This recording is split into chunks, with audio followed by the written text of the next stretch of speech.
in this closet so I can be in this closet? Yes. Make sure you put your make sure you put it on low so they don't hear it in the background, okay? Okay. All right, thanks, kid. You good? Yeah. Okay.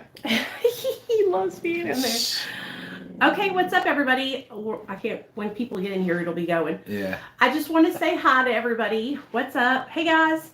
This is Nicole from Real Talk Recovery, and that is Kyle from Sober Dogs. Y'all all know him. And today we're going to talk about medications in recovery. What I mean by that is, like, for me, for instance, I'm on Suboxone. A lot of the time when I see my doctor, I might need other medications. And for me, that has been a problem. My doctor doesn't feel comfortable prescribing me those medications. Hey, Amy, what's up, girl? So we're going to talk about that and the different experiences we have with, trying to obtain medications for our mental health, trying to obtain medications to help us with other areas of our lives that we're struggling with. So y'all come on in. We're not going to get started yet. We're going to wait for y'all to come in here so that way we have a little bit of an audience. And if you guys want to ask questions, you can, okay? I'm not trying to be rude down on my phone, but we're doing it on double status here. We're knocking out two birds with one stone. Yep. Can I tag you on here somehow when I go live? Oh no. Do you do at Real Talk Recovery like you did on mine? I'm not sure. I've never done that before. We're learning everything as we go. Hey, Cindy! Okay, so Cindy has been tripping on me for months, or about a month now, to do a live on YouTube. So this is for you, Cindy Briggs. I am doing a live, okay? So be happy. This one's going to be a little... You turn on TikTok. So we got 4 people in the audience on YouTube, and it'll keep on going. TikTok, you say hi to your people. Yeah. What up, everybody? I don't go live often on TikTok at all, so what up? You guys always bust my balls to go live, and I want to do it more and more and more, but we talked about this a minute ago. It's hard sometimes. Yeah. And I said this on the last live. Like, I don't feel like, especially if I'm solo, sometimes it's like, what great info do I have to give you? But it's not, because everyone jumps on and there's great questions and you talk back and forth, and all it is our experience, what I may have went through, what you went through, what somebody else went through, and we just relate to each other. But I build it up in my head like a great addict, Yeah. It's going to be good, so. I think just coming on here and like making the effort is what counts. And we have everybody here. You guys, we're going to talk about medications in recovery. So what I want to do is first of all, I want to ask you what your experience has been with medications in recovery. Have you taken medications in recovery? Have you had problems obtaining medications? Like, what's been your experience? So yes, absolutely. I've taken medications in recovery, and it's been, I've had a little bit of both. So when I first got out, I went to the facility that parole in the state told me to go to. Yeah. And I wanted to get on Suboxone and get on, I was on an antidepressant in prison, but to keep that and everything. And but they had all these stipulations, which, to be totally honest, I'm not against. Yeah. And I think they're actually good as far as come to group. Here's your test, and then in the beginning, like, we'll give you a day of Suboxone, and then if you do that good for a week, we'll give you a week's worth, and you do that good. But my problem was, as we were talking earlier, is the waiting list. Yeah. It was like a 10-week waiting list. I couldn't wait 10 weeks. I was going to lose my mind. I'm a day out of prison. I'm craving heroin. I got the old boys right there on the street that, yo, man, what do you want? You're out, blah, blah, blah. So I'm blessed to have a family and the ability to where we went to a seminar, and there was this doctor giving a free seminar. She's a private addiction doctor, one of the best in, northern New York. And I call her 2 days later, tell her that same thing. I'm freaking out. I just saw you at the seminar the other day. Can you help me? Mm. She's like, I just had a cancellation come in. Go see her, and she's been great. Was able to do all those things without jumping through the hoops and waiting 10 weeks. So that's been awesome. That saved my life. And how she did it was she kind of like, there was no stipulations of like, I'm going to drug test you or these or that, but she monitored me close enough to see like, I know what you do when you get high. I know what you do when you're sober. Yeah. If I see these signals or anything, I will like not cut you off, but everything will stop and we will regroup and double down. Yeah. And thank God she hasn't had to see anything, you know. But she's been great, and she works with me to, you know, hey, this med I took years ago, it helped, but these were the side effects. We'll go through the list, and then this one does the same thing without these effects to try to just work together. And it's been incredible. You're lucky. It works. Yeah, I know. Very lucky. It works great. What's Because your experience? I know is a little different. my experience, okay, so y'all, in Arkansas, it's a lot different than in like bigger states like New York, California. And here, they still have the attitude of that, oh, you're a drug addict. So let's say I'm a drug addict with ADD or ADHD. Yeah. I cannot get on Adderall. I can't get on Ritalin. I can't get on Vyvanse. They literally like look at it as a negative thing, when in actuality, if I could get treated for that, it might help my addiction, because normally the reason why I was using was because of the lack of energy, no motivation, not feeling like myself. And they don't look at it like that. Like I found a doctor That's on... unique. It is crazy, dude. Let me tell you all my experience with the Suboxone doctor. So I've talked about this recently. I am going to be making the jump. I'm going to jump off Suboxone in November, and I'm going to let y'all watch me go through it. It's probably going to be... hopefully I'll be down low enough to like 0.25. It won't be too bad, but I'm going to make the jump. So the reason why I'm doing that is because I've went to my Suboxone doctor for the last 3 or 4 months in a row and asked him, please put me back up to 8 milligrams so I can get on the Sublocade shot. And he doesn't want to put me up again so I can get on the shot. So I'm going to just jump off. You know, it's like pushed me into a corner. And then when I talked to him about my weight, my lack of energy, like my mind and how my mind feels, he's not willing to treat anything except for my addiction. Now, he'll give me Wellbutrin, he'll give me Lexapro, and those drugs have been great, but there's other things that I have going on that I really need help with. Like, I don't want to have to get weight loss surgery. Yep. That's like an invasive surgery. There could be complications, there could be things. And the problem is, too, when we get sober or clean or whatever you want to call it, get in recovery, all those other things get hyper-focused.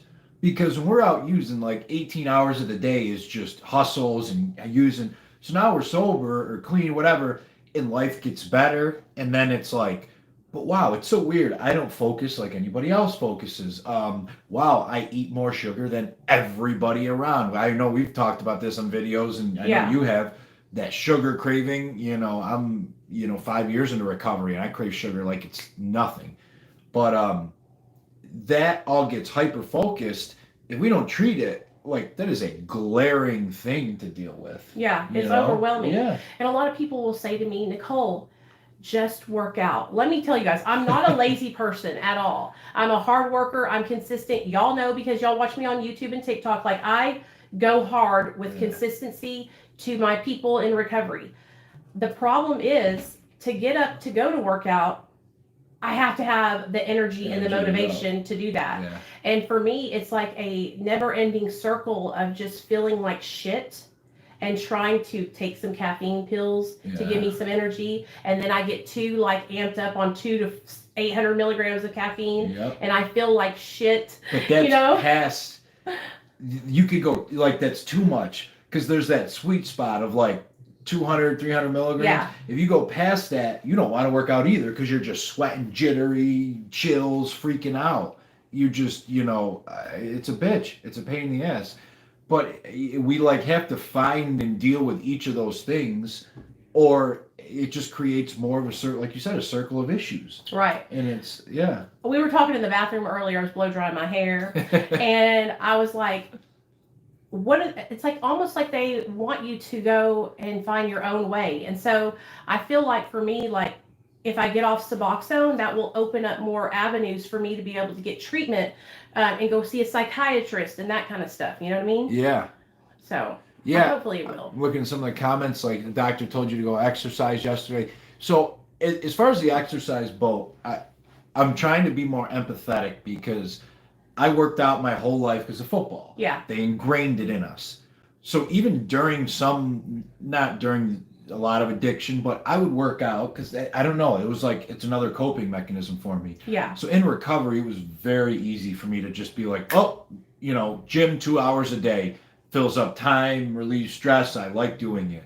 So then when I talk to other people, I got to turn that off of like, okay, everyone has not done this for 30 years like you have. Like, stop being a dickhead and be more empathetic that, you know, and then the same thing, there's a flip side of like, how you work at home, like you have 2 computers going, the phone, this phone. If I get 2 or 3 phone calls in a row, I'm overwhelmed and shut down. Right. I'm like, done. I'm over here like handling You got 50. 6 phones going and a laptop. If I get 2 or 3 phone calls and I'm trying to write something, I'm like, game over, done. So that's the flip side of it where, you know, I could walk in a gym anywhere in the world and I'll be like, oh, let's go. Yeah. But then like mentally I'll shut down where you kill it. So, you're a man though. So for you going into the gym, you feel comfortable there. Yeah. Me going in there with my belly rolls and my big old boobs and how I feel uncomfortable in my body, it's embarrassing. And I feel like everybody's looking at me. Yeah, that hyper focus. Also then, I can understand my that. addiction to drugs crossed over to an addiction to food. So why can't my addiction to food be treated the same way my addiction to drugs is being treated? That's a great point. I am morbidly obese. I'm damn near 300 pounds. 240, 230.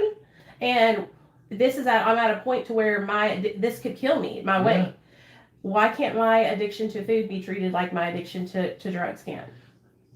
It's so unique to me that your doctors refuse to look at it that way.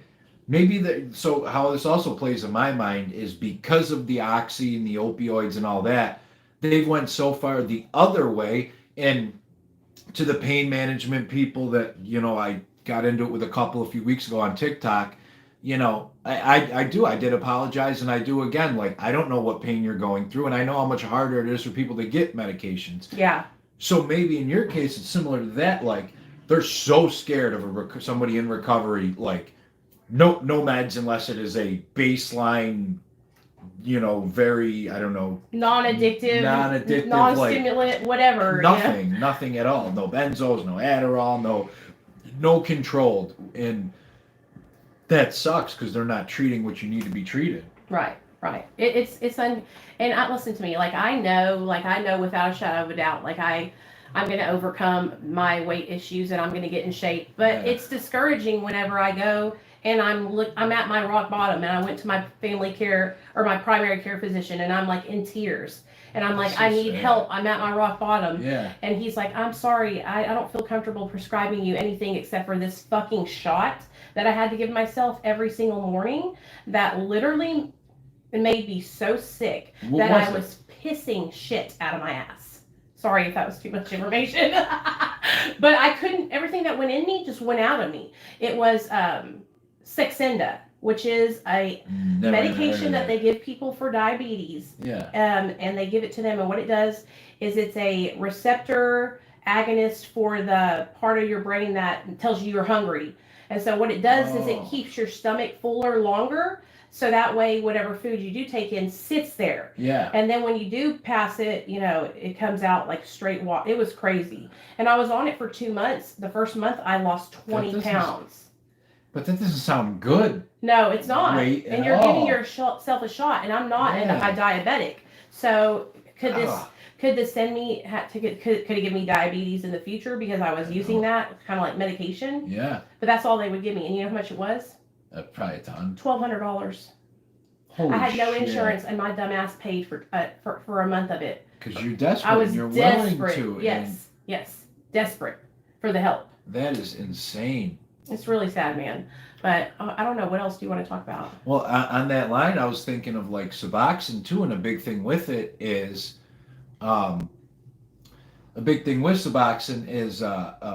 let us know too. If you have questions, y'all put them in the comment section. We'll stop and look at them because I have to go like this to see them. Yeah, we're a little farther away, but like Suboxone slows down. One of the things I've been trying to do more videos on lately is like side effects of certain meds. It is an opioid. It is, you know, partial, not a full, you know, but it slows down your system like other opioids. Yeah. So like there's been times where I would take my Suboxone and go out to dinner. Next thing you know, I literally would eat 700, 1,000 calories more because my stomach didn't get full like it normally did because everything goes so much slower. Yeah. So I think things like that can make us gain weight too, and just not, we're off. Our body's off. We fucked it up for years in addiction. Yeah. And then we get into recovery. It's trying to equal itself out, but we got to take meds to survive. But they all have side effects, and it's a delicate balancing thing, and it sucks because we're not doctors. So it puts us in a rock and a hard spot. Yeah. When you have a doctor that's not willing to work with you, it puts you in a place where you feel like you can't reach out to anybody else because you're at a dead end. Yeah. You know what I'm saying? Like, at least that's how I feel. And so it's forced me to kind of take measures into my own hands. Yeah. Like, fuck you, Suboxone doctors. I'm out of here. I'll handle this on my own, and I'll check back. And I'll, Yeah. I want to find a psychiatrist that like works with me and doesn't care if I'm a drug addict, doesn't care if I was on Suboxone, and I should be able to find a doctor that can look past my addiction since I've been sober for 6 damn years. Yeah. It's like I've went past that point where I was like a threat to myself and wanting to relapse. Yeah. Like, I don't want to get high. My son in the closet over there playing Video Nintendo, games. he said, "Kyle, will you put me in the closet and shut the door?" He wanted to be quiet. I'm existence. Yes, Sure. you are.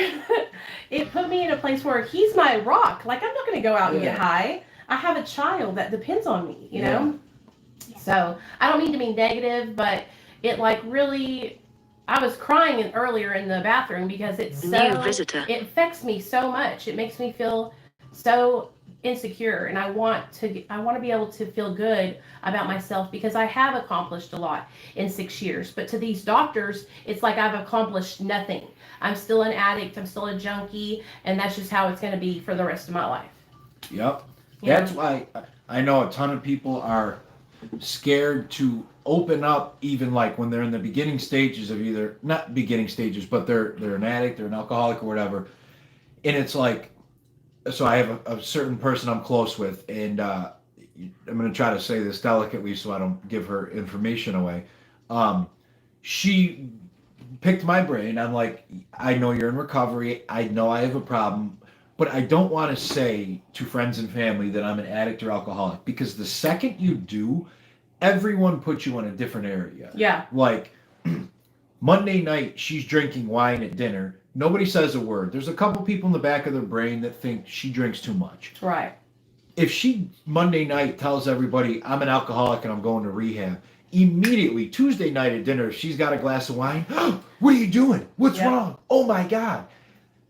And that is that barrier that unfortunately people like us cross way faster, way different with a lot of different substances. But for her, it's like, in a lot of people, I get it in the doctor's eyes. Once you admit that or say that, you're viewed different totally. You know, you're totally different. You're an addict or alcoholic. Everything's got to be walking on eggshells and delicate. And I try to look at both sides, and I get where they're a little paranoid of like, don't want to start another opioid epidemic. Yeah. But if I'm getting into recovery to be miserable, what the hell? It's not worth it. It's not worth it. Somebody Seriously. just said 6 years, damn, Nicole, but you're going to be an addict for the rest of your life. Hate to break it to you. I don't look at it like that. Yeah. I'm not an addict anymore. I'm a person in recovery. Sure, if I take drugs and alcohol into my body, I know myself and I know that I don't need to do that, and that it can hurt and harm me. But I try to get away from that. Like, I don't even like referring to myself as an addict anymore. The only reason I'm doing it now is because I'm trying to like make a point how it is with my doctor. To me, you guys, like the word addict and addiction, it's like putting a label on you, and that's all you can be as an addict. Yeah. How do you feel about that? I get that. I see it a little different. I've gotten into this with because I'm a big 12-step person. Yeah. Where you announce yourself. I am Kyle. I'm a recovering addict, alcoholic, blah, blah, blah. So it's part ingrained in me.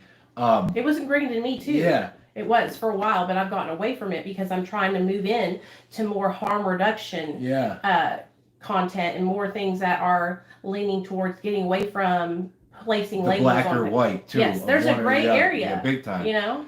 Yeah, but I totally see that side. what I'm scared of and why I fight stuff like that a little bit is I don't agree with watering down or cupcaking addiction and recovery. Right. That's what I call it. And that is where, so I'm not saying by any means like it's got to be some hard, screw you, you did this, or the 70s and 60s of like alcoholics or like some insane people that get shipped off. Not at all. But I also totally agree with a lot of things where they say like, basically, like the first 6 months of recovery, like my emotions meant shit. They're going to go everywhere, up, down, left, right, to the side. I don't follow them. At least I was taught not to. It's follow what was right and do the next right thing. And I've met a lot of people in recovery lately that look at a different model of like everything is based on your emotions and how you feel. But the problem with that is, in my view at least, is it totally gives the person an out of all self-accountability of what they did. And I don't like that. That's where I struggle with it, because it's like, yes, addiction is totally a disease, but I also have to take responsibility that like I broke the law and went to prison. I don't think that I shouldn't have went at all. I committed multiple crimes. If somebody came to me and was like, you're not an addict, you didn't do it, and kind of takes all that accountability away, I'm not going to take it as serious. At least that's how it was for me and is for me a little bit. So I try to fight. I don't know. I go through that battle a lot of people back home. I'm a person in recovery. They don't say. Yeah. And I get that. Totally understand that. And at the same time, if I write an article online, I have to put addict in there because nobody's searching for person in recovery. Right. They're searching for addict. So I get it. I get both sides. I go back and forth. When you walk in, or when you're telling people who you are, you go, hi, my name's Kyle and I'm bipolar. Hi, my name's Kyle and I have my ACL tore, so it's something I'll have for the rest of my life. It's an injury or whatever. Yeah. Like, you know what I'm saying? Like, I don't like labeling I've gotten away from this. I was raised up in the 12 steps when my first 2 years on YouTube, I was freaking preaching the gospel. Yeah. You gotta go to AA or you're gonna die. Yeah. And what I realized is that I was pushing away more people than I was attracting. Yeah. Because everyone's different. Oh, and yeah. I was just so hardcore about the 12 steps that I wasn't leaving any opening for anything else. Now you might say that I'm too open-minded because I want everyone to feel comfortable. I want everyone to feel that they have a safe space. Yeah. And even with harm reduction, like I get my balls busted every day when I post something on TikTok by the harm reduction community because they know I'm trying to learn about harm reduction. And they're the ones who taught me about the word addict. And so did Dr. B. He said, the word addict is stigmatizing. It brings about negative connotations. Whenever somebody says addict to you, a normal person, you tell them addict, they think of a guy underneath a bridge with a paper bag, a needle hanging out of his arm. Yeah. A grimy, dirty person with no shoes on. That's what people see. It's just something that has been in society for so long. Addiction has been looked at as this plague and a moral failing for so long. So they have an idea in their mind already. So I don't want to put that out to people. I want people to see recovery as something attractive. And so I try to make it fun and bring people in and say, you know what? We don't have to label ourselves. We can label ourselves as people in recovery now instead of people that are addicts still. You know what I'm saying? I totally do. And I don't disagree with anything you said. It's, it is just, it has been ingrained, so to speak. Yeah. And I just, again, I worry about, with a lot of things in society, the watering down. Yeah. That's what scares me, and I don't think it works, watering anything down. I don't care what it is. I think we have to be able to look in the mirror, good, bad, whatever. This is something I am struggling with, I need to work on. And if we can't, or if it's never our fault and it's always somebody else's fault, then we'll never face it. But that's almost a different argument than that. Do you feel like addiction is your fault? No, but I feel like if I could never stop and admit that I was or am, whatever you want to look at it, an addict, I would have never looked to work on it. Because what I'm saying, what I mean by is because we're learning now that, you know, addiction, we've been knowing that addiction is a disease, but I feel like we're even learning more about how using drugs for a long period of time affects the brain and your totally and changes your it. decision making and all that, right? Yeah. So, sure, how old were you when you first did drugs? 13. 13, you were a kid. You were a baby. Yep. Okay, Oh, so yeah, like I lost all those years. people will say, well, you made that choice, which you did to pick up drugs for the first time, but Yeah. also your brain wasn't even developed yet. Not even close. So taking drugs into your body, you didn't have the same thought process, like this could affect me negatively in a bad way, you know, in my life. You were just a kid, you were having fun, you saw other people doing it, whatever. You had an injury, didn't you? Multiple. Sorry, stuttering. Yeah. You had an injury because of football. Yep. And so that got you on pills and stuff. Yep. Okay, thanks, Mom. He's right over here. Hey, What was Nate, it? Nana wants you to go make a cake with her. Uh-oh. Cake They're time. gonna cake. But you didn't even choose that. Like, that was something that happened to you because of an injury, right? Yeah. Well, I firmly believe I had a problem even prior to the injuries. It would have just went different drugs. Mm-hmm. So I totally agree with that. But regardless of, I totally agree addiction's disease. My point more is, so now I'm in the middle of everything, no matter how I got there. If I can't stop and say, and I'm saying I have to look and say I am an addict today, but like stop at that point and say something is messed up. I am not doing what I need to be. However that evolved, whatever. Yeah. But to kind of face the truth. If I don't stop and face the truth, nothing will change. I understand what you're saying. That's where I look at it. I understand. And I also grew up in a lot of the mentality of a lot of the growth comes through struggle and pain and things like that, which a lot of people will argue.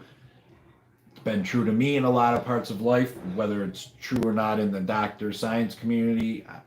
You got whatever. People will say their own opinion. I mean, so let's move away from it. I do believe, listen to me guys, like I know that I have an addiction problem, and I believe that when I first got sober, I had to go through that period where I was like, hey, my name's Nichole, I'm an addict. I think that when you first get sober, that recognizing that you have a problem is the first step, basically. We know that. So I understand, but I feel like as you stay sober longer, that you kind of get away from that. Like, look at CG Kid. Yeah. Look at Jessica Kent. Look at all them on YouTube. They have gotten away from their addict. They're like, no, that's not the only person I am today. Yeah. CG just made a video like a month or two ago about why I don't care about being sober anymore. Yeah, I saw that. Yeah. You know, and because it was like negative for him. It was getting to a point where it was like his identity, and that's all he had to bring to the table was like, I'm a drug addict in recovery. Yeah. You know what I mean? Very true. I feel like what happens is over time, and it'll happen for us, we're just this is like our passion. Yeah. I feel like maybe their passion wasn't really addiction and recovery. You know what I mean? And ours is, and that's why we were still staying here in that situation, or in that, you know, whatever you want to call it. But they could have used it to just they've gotten past that, and now but does that mean we're going to get past it and we're going to grow out of wanting to help people in recovery and help people with addiction and talk about addiction, you know? Yeah, I don't know. I don't think I ever will to some aspect. I love doing it. Yeah, me too. You know, like whatever it is, if it's a recovery event, if it is a meeting, if it's online, if it's talking, like when somebody says, oh wow, like I never thought about it that way, or that piece of info is awesome. And 99% of the time, it's not, you know, at least for me, it's not my original stuff. Somebody else taught it to me. Like just listening to you, I'm learning stuff all the time, but just right now. So to see that is incredible. I love that. Yeah. You know, I know you do too. I enjoy it a lot. Every time I really talk to you, you're getting phone calls left and right, you know. Yeah, looking at some of the comments. Daniel says, my mother has a bottle of Percocet on the counter. Never had I thought of touching it. Never. I know the pain I will go From through the Cook again. video. Yeah. Yeah. So Daniel, you took pills before and you went into a bad situation, and now you would never touch them again. That's how I feel. Like, you know, you could have now that I've been sober for 6 years. If you brought a rig full of dope around me my first 30 days in recovery, I would have been like, give it to me. But so that's a great question though. So somebody was talking about it. I don't know who. I think it was in one of those TED Talks about like, you know, when you go to the hospital, if you have 100 people getting fentanyl, morphine, whatever, they don't all walk out addicted. Right. You know, many of them are totally fine. They do their little 7-day wean down or whatever, and that's it. They hate it. They don't ever want it again. What that is, you know, like I'm fascinated by the brain chemistry too of like, what in Kyle or Nicole's brain was it like when I did that first drink or weed or whatever, and then coke and then heroin and move on and all up. It's like, I love this. I love the escape. I love anything. What, how, where, when, why can I get more? Even many of them getting violently ill the first couple times, throwing up, hating it, but going right back. I think that's what sets us apart from people who don't have the disease of addiction. Yeah. There's a lot of people in the recovery community who aren't really addicts, and they come in with us because they had abuse problems. And those are the people who say addiction is a choice. Those are the people who say, I could stop when I needed to, or I could stop when I was pregnant. Like, truly knowing what the disease of addiction does and losing the power of choice. Like, I couldn't choose to stop, like, when I was pregnant. I tried to choose to stop many times, and I failed miserably all throughout my 9-month pregnancy.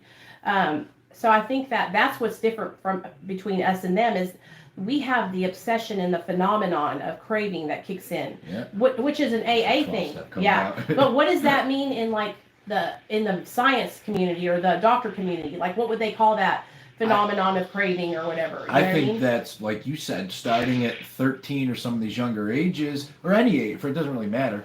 But like, when you repeatedly do a substance over and over and over again, multiple times a day, it is going to change your brain chemistry. Yeah. It's going to create damage. It's going to affect things. And it will just, they're seeing more and more, specifically with the, I was watching a fascinating video about like the cycle of insanity with the uppers. Because when you do meth and coke, and even on some scale, Adderall and things like that, the amount of dopamine it releases, nothing, like no normal bodily thing can create even close to that. Right. Not chocolate, not sex, not exercise, nothing. So the only thing that will get you back is more drugs. Right. Oh, we got a cameo.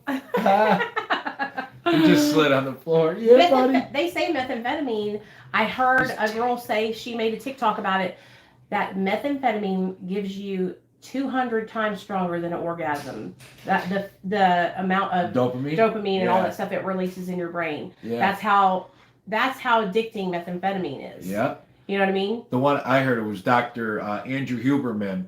I watch him a lot. He talks about it. He said the scale, I'm gonna butcher it, but it was roughly like great food is 50 times, sex is 100 times, cocaine is 500. And meth was like 900 to 1,000. Yeah. So it doesn't even it doesn't compare. You know, it's just insanity. Yeah. Then we do that, and it's another video I saw on YouTube, which was great. Was I gotta look it up. I'll put it up in a post tomorrow or something. Dr. Foster mentions it in the last video me and her did like 3 days ago or whatever. Oh, you had a doctor on your channel? Yeah, Dr. KJ Foster. She's got her own channel. She's in recovery. And she's a PhD doctor with all these awesome certifications. Wow. Trauma, addiction, all this stuff. She mentioned a video, and I went and watched it, where the guy talks about like, so they say certain people say addiction's a disease of choice. Oh. But the problem with that, or he said it's accurate to an extent, but we literally have done so much damage. Our brains don't see choice like somebody else's brain. Uh-huh. That choice is not there. It is like he explains it so much better. To me, to addicts, there's not an A or a B. There's just one way. If I don't do this, I will die. Right. That's it. That's all we see. There's no multiple choice. Yeah. You just take it one way highway. That's I will be dead if I don't get this and whatever I need to do. And unfortunately, I'm going to hurt many people. But we don't. The consequences, all that stuff doesn't click to the level it should until after. After the fact. Yeah. What did I just do? Oh my God, I'm not a bad person. I was just talking about, so we didn't really explain it earlier. I'm in Arkansas right now. I got a wedding here, and I was like, I'm going to Arkansas. I'm from New York, and never even been close to Arkansas. I can't not go see Nicole in Arkansas. Come on. Yeah. But I'm with my mom and a family friend, and we were talking about that earlier in the car ride. Like, nights my mom would come home from work, and she was a waitress, and she'd have her tip money. I'd be sitting there from 7 to 11, dope sick out of my mind. She'd walk in at 11, go take a shower. I'd snag half her tips, Yeah. go get high. The entire way there, what a piece of shit you are. Oh my God, what are you doing? You're going to get in a fight. Everything bad. Get high, have 5 minutes of pleasure, and then all those thoughts are right back. Get back home. There's a fight. There's an argument. I'm kicked out. But it's like, my brain did not see a different option. Yeah. You know? That's what happens. It's because our brains are like hijacked by those substances, you know? A lot of people think that you can just stop, you know, and if I could have stopped, like a mother's love for their child is like the most greatest love. I mean, y'all see how much I care about my son. Yeah. But that's just a comparison to use. Like, damn, if a woman can use pregnant and then use while she gives birth too. I was high when I gave birth. It's like, that just shows you like how tormented I was. Yeah. The fight between, oh my God, I'm doing this to my son and he's in my belly was horrible. Like, I would cry and then I would be okay and then I would get sober and then I would relapse. It was horrible. And that just shows you so much credit for talking about that too. It's hard to talk about on TikTok because people literally troll me so hard about it. I get a lot of hate for that, but I'll never. But it's your truth, and there's millions. Well, I don't know throughout the world, millions going through it right now. Yeah. And you're giving them the voice. Yeah. Of talking about it, or what's the flip? Okay, that was something really bad I did. So, but you obviously get a disease. But I'm going to avoid talking about it. You know, it's like, no, like that's the goal. And then even if there's 10 bad comments, those 2 that are like, I'm going through it. Thank you for talking about it. Do you know how many women have reached out to me that are pregnant and using drugs? It's amazing. Like 50 people in my DMs that were women, that were pregnant, that were using heroin. And they were like, what do I do? How do I get help? And I'm like, listen, you want to do this now while you're pregnant. Let's go get you to the MAP doctor. Let's get you on Suboxone or methadone or whatever. And be honest so that way you can get help. Yeah. The fear of women is that they'll get their children taken away. That's the fear. And that should, honestly, if addiction was treated like it's a disease like it is, then a woman shouldn't have her kids taken away. She should be placed in treatment, be able to give birth to her child, and then transition into a housing treatment center where they have mother and son or daughter, and they treat her and teach her how to become a mom, how to do all these things, and help her. That's a good idea. It's a regular. But see, that's the thing. They look at it as, oh my God, you're a horrible mother. We're ripping this child from your arms and putting it in CPS. How do you think that makes the mother feel? Do you think it makes her think, oh, I've got to get up and fight? Some of it does. It did for me. But for other women, it's like, I give up. Demoralizing, yeah. I might as well just fucking go because I'm never going to see my child again. Yeah. And they give up. And that's the people who lose their kids forever. I think that there's got to be a better way to do that. Right. Now, I totally do see that if there's somebody who gives birth to their child who is clearly incapable of attending to them at any point, somebody or some intervention needs to happen. I always think family should be the first option. The state should not be the first option. So if, God forbid, you couldn't have taken care of your son the day after he was born, they should contact your parents, your husband's parents. Is there people around that are willing to jump in until Nichole gets better? Always should be first option over the state jumping in my opinion. Because it's just better for everyone involved. Yeah. But, they don't. The state jumps in, takes control, and then it's a 10-year paperwork process for you to get the child back. It's terrible, dude. The state didn't even jump in when I gave birth to Nathaniel. That's what's so ass backward about the Child Protective Services is that when I gave birth to my son, I was under the influence. All they had to do is do a simple drug test on me, and they would have known that, I thought they did. I don't know. It was in 2014, and I guess they didn't because I went home with Nate 2 days later and was high for a whole year after that until my friend called CPS and they took him away, But then they didn't even give us the option for him to go with family. It was terrible. I think somebody just said on my channel, they said, it sucks that, we can't get our mental health treated properly because we struggle with addiction, which was what we started out talking about in the first place. And it's so fucked up because people that have mental health issues that are drug addicts and we can't get our mental health treated properly. I saw a doctor on TikTok. I put his post on my TikTok. He was saying, I treat people who have ADHD with Adderall or Vyvanse or whatever, because I think even if they do have addictions, because they need to be treated with that even more to keep them from going out and relapsing. Yeah. And he said all the sciencey stuff that I don't understand, but it's like we need more doctors who understand addiction, so that way they'll actually treat our mental health instead of worrying about whether we're addicts or not. That's very true. That's very true. So it's how would you encourage someone to convert to subs? That's an interesting question. Are they on methadone? Is that what's going on? Or are they on inactive addiction on like opiates or heroin? See, that's another thing, like within the harm reduction, where I have a biased, Yes, Ben, they are. Yeah, so if you stop taking Suboxone without tapering or weaning down, you're going to be sick as a dog. Yeah. Because it is a partial opioid agonist, right? And so agonist or I always get those two confused, too. Agonist or antagonist. But it does make you sick because you're dependent on it. Now, but here's the thing, for the answer to that second question, both pain pills or subs, if you just stop, you're going to get sick. Yeah. But it's better for a person, say they're in active addiction and they're shooting heroin or snorting heroin or using fentanyl or overtaking their medication.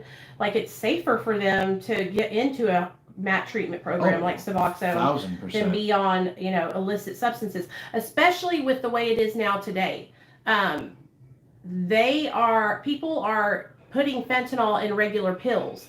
And so back when we were using, we could go get a Roxy or a Dilaudid or some morphine. Even Xanax. You didn't have to worry about it. Yeah. Now it's fentanyl in all these pills. Everything. People are dropping dead. The video I put up on TikTok yesterday or 2 days ago was Onondaga County, which is in New York, 8% increase in overdoses, not from opioids, from cocaine. It's insane. Absolutely insane. How long would you tell them it takes to get off Suboxone? I've had a couple different discussions with people on this. I think that's something between the doctor and the person that they got to talk about. A doctor that I respect very well, who's been doing this for decades, she's very firm on a long taper. Like, if you're on 8 milligrams, you go down to 6 for maybe 2 months, then 4 for 2 months, then 2, and even once you get to 2 for 2 months, 1 for 2 months, and then you assess to see how you finish the last couple months. Other doctors, the 90-day span, which I guess I'm not against. That's up to the person and the doctor if they're comfortable doing it that quick. My thing with that is a lot of it is mindset. So for a lot of people, taking myself included, when I would take that Suboxone in the morning, it's like I'm committing today I'm not going to get high. So it's a recovery thing too. So when I'm willing and ready and able to start getting off that with my doctor, we have to mentally talk about, you got to prepare that in 90 days, whatever, that barrier's not there. Even as much psychological, placebo, and it's physical too. It really has that medication to stop craving and all that. Yeah. But it won't be there as another little wall. So are you prepared? Are you ready? Is there any habits you need to put into place ahead of time? Do you want to blah, blah, blah? Do you have a good recovery community? Fill in the blanks. So I think all those got to be analyzed and looked at. I don't know if there's a set time. The first year I was on Suboxone, I was hitting it hard, working to get my son back. Yeah. The second year I was on Suboxone, I got into helping people in the recovery community. By the third year, I was ready to get off Suboxone. Yeah. But my fear of getting off Suboxone kept me on it for another 3 years. Yeah. What I'm doing now is I'm just like, fuck it, dude. I'm going to have to do what I got to do. Yeah. And because for me, the long taper, I've been tapering since 2019. That's how long I've been tapering. That's a long and I'm down to 1 milligram now, 1 milligram. And what was happening to me is I was telling my doctor, like, I am really struggling with tapering. Like, Yeah. I'm on 1 milligram, but it's like what happens to you once you get down to that low milligram is you can take 4 to 8 milligrams and you take it after being on 1 milligram for a while and you can feel it. That. And you get that good Like euphoria kind of like. And then you might want yeah. that back. Yes. And Yes. so that's what was happening to me is I was Oof. slipping back and taking more. Yeah. And so I was going to my doctor and I was like, hey man, can you put me back up to 8 so that way I can get on the Sublocade shot? Yeah. And then I don't have to worry about tapering. And he would not do that. So what I'm going to do is just do it on my own. Like I'm going to jump on my own. I have to do what I got to do. I'm ready. I got a good foundation. I got solid recovery. Yeah. I work from home. I can go, I can take 2 weeks if I need to be sick at home and get through it. You know what I mean? Like it's going to be uncomfortable and that's what I have. But you're coming off 1 milligram too. You hopefully should not have I would think I wouldn't, anything but terrible or 2 the way weeks. people talk online is that it's a death sentence coming off of 1 milligram. And that's what I believe, that when you come off, like you have to be in such a positive mindset and you have to be like, I'm going to be fine. Everything's going to be fine. Because I talk to other people who have been to jail and they didn't get their Suboxone while they were in jail and they were on 8 milligrams. And because they couldn't get out of jail and get their Suboxone, said the withdrawal wasn't shit. Their mind is what contributes to that withdrawal, making it worse. The worry and the anticipating the diarrhea and the sweats and the sickness and the restless legs, anticipating all that shit. That's how strong the mind is. I had the opposite though. Really? You went to jail and you were sick as fuck? Well, I was using Suboxone in prison daily, and then one day the kid's supposed to come in with it, and he doesn't. So so he doesn't get it. So I'm like, whatever, it is what it is. But not thinking I used every day for the previous, 30 days, roughly. Yeah. I'm sitting in the chair watching a movie, totally normal, and it's just the sweats, the chills, everything's coming on. In the next 3 days, it was just brutal. So that was the opposite of where my brain was not even close to expecting it. I'd almost lost track of time using it. No big deal. Right. And it just happened. Hey, buddy. What's up? It's going to take 30 or 40 minutes for the thing to cook. We'll go in there and help Donna. What do y'all making? Cake? Nate's baking a cake. Yeah. It's a brownie. I want. Oh, it's say brownies? hi, say hi, everybody. Hi. I know on the YouTube channel, everybody on the YouTube channel, y'all, a lot of you guys that watch are on Suboxone. And I don't want to discourage anybody. No. I feel like I might discourage people by telling them how I want to get off. Because I've been such a huge advocate for Suboxone for so long. And Suboxone really did serve its purpose for me. Saved my life. Me too. It saved my life. But I'm ready. I'm ready to disconnect from that and be free. Sure. I feel like if I disconnect from that, I'll be able to actually get treatment for things that I'm struggling with. Yeah. I would more than likely be willing to. I hope so. And that's one of my main motivators to get off is my hepatitis C treatment that I'm getting, and then my weight. That's Suboxone is, I feel like, enabling me to stay in the state that I'm in. Yeah, but I also think too, I've had this discussion with a lot of people. How long should somebody be put on Suboxone, methadone, whatever? Right. Hey Nate, lower that baby. I think if somebody was like, I've been on it for 20 years, it is saving me from using heroin today. I see, whatever, take it. I think that's another question. It's kind of up to people. You are totally ready to get off. But if I've talked to people I've been on Suboxone for 12 years with zero intention of getting off, rebuilt my life, don't have many side effects. Again, I'm not a doctor. Great. Why change it if it's helping you? Like you said, if you have diabetes, if I needed insulin every day, it's what I need. Is it great that I did it? No. But then other people I want to do everything I can to get off the insulin. So it's just everyone's own personal opinion or personal preference. And, but again, not to scare people that if you're on it, you need to get, stay on it for as long as you want. As long as you need. I just feel like I stayed on it past my time that I needed it. You know what I mean? Okay. I feel like I could have gotten it off of it 3 years ago and been good to go. Fine, yeah. But that fear of not feeling like myself is what has kept me, so long on the medication. Like you said, all the fears, sickness, the barrier, the treatment, everything. It's a lot of BS. You hear my nose a little clogged. Yeah. I had to wear my snore strip last night. Me and my mom and her friend are all sleeping. You know, we got 2 beds, but I'm on mine, and you know I snore, so I had a snore strip, and it just didn't do what it's supposed to do. I can't believe you came all the way down here from New York. That's I know. crazy. Y'all, they drove all the way through. We drove straight to Tennessee, went to Nashville. I put some pictures and stuff up, and that was cool. Got to see Nashville, and you know, more of the touristy stuff because I don't party. Before I put a video up, I'd be right down on that Broadway, which is like the main strip, country music, everything. I'd be just plastered up and down there, disaster. But because of that, we just had a nice dinner and check out the Parthenon. They got a big, you know, like museum, and then a tour, and then the, you know, Titan Stadium, and now we're down here. We got to leave in a couple hours. When do you have to go to that? Oh, you have a wedding. Where is it at? Bella Vista, Arkansas. Okay. It's about 4 hours north of here.